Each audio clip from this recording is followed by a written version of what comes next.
Genesis 21. The Lord visited Sarah as he had said, and the Lord did to Sarah as he had promised.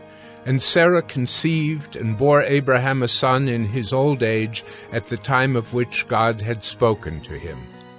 Abraham called the name of his son who was born to him, whom Sarah bore him, Isaac.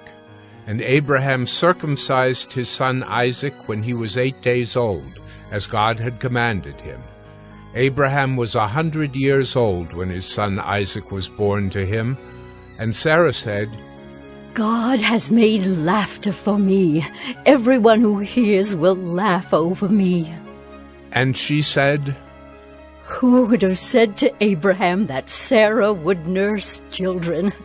Yet I have borne him a son in his old age. And the child grew and was weaned. And Abraham made a great feast on the day that Isaac was weaned. But Sarah saw the son of Hagar the Egyptian, whom she had borne to Abraham, laughing. So she said to Abraham, Cast out this slave woman with her son, for the son of this slave woman shall not be heir with my son Isaac.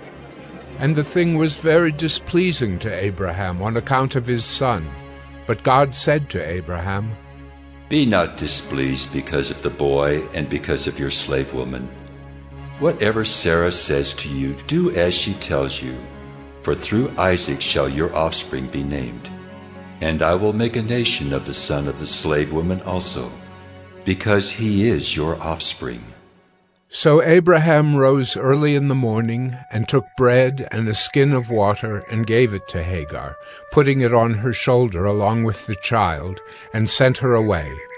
And she departed and wandered in the wilderness of Beersheba. When the water in the skin was gone, she put the child under one of the bushes. Then she went and sat down opposite him, a good way off, about the distance of a bow shot, for she said, Let me not look on the death of the child. And as she sat opposite him, she lifted up her voice and wept. And God heard the voice of the boy, and the angel of God called to Hagar from heaven, and said to her, What troubles you, Hagar? Fear not, for God has heard the voice of the boy where he is. Up, lift up the boy, and hold him fast with your hand, for I will make him into a great nation. Then God opened her eyes, and she saw a well of water. And she went and filled the skin with water, and gave the boy a drink. And God was with the boy, and he grew up. He lived in the wilderness, and became an expert with the bow. He lived in the wilderness of Paran, and his mother took a wife for him from the land of Egypt.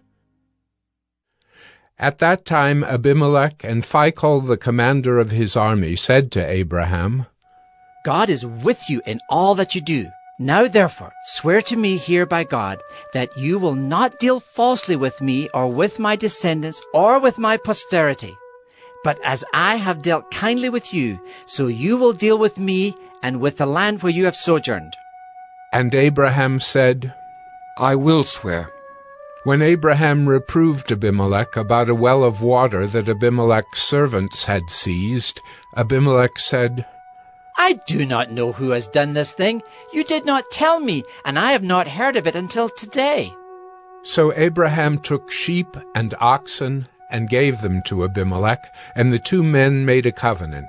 Abraham set 7 ewe lambs of the flock apart, and Abimelech said to Abraham, What is the meaning of these 7 ewe lambs that you have set apart?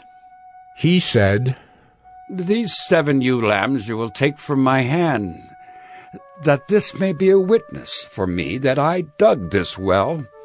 Therefore that place was called Beersheba, because there both of them swore an oath. So they made a covenant at Beersheba. Then Abimelech and Phicol the commander of his army rose up and returned to the land of the Philistines. Abraham planted a tamarisk tree in Beersheba, and called there on the name of the Lord, the everlasting God. And Abraham sojourned many days in the land of the Philistines.